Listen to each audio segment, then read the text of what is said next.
Developing news here out of the U.S. Supreme Court, where there is a decision in the major election case that threatened to upend state election laws nationwide. The justices ruled that North Carolina Supreme Court did not overstep its bounds in striking down a congressional districting plan as excessively partisan under state law. ABC's Rena Roy has the latest on that. Some experts say this issue gets to the very core of what it is to have a free election. It decides who oversees elections and whether that authority has limits. The justices declined to invoke the so-called independent state legislature theory, which would leave state legislatures virtually unchecked by their state courts when dealing with federal elections.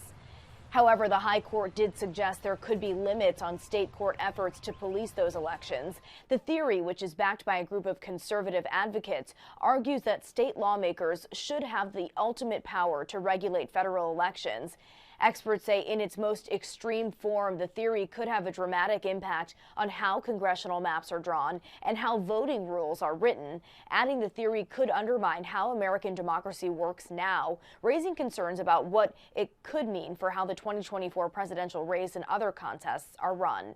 ABC's Terry Moran breaking down this major decision. The Supreme Court, in a 6-3 opinion, rejecting the idea that state legislatures alone have unfettered power to decide how and when and in what manner elections are conducted, the so-called independent state legislature theory.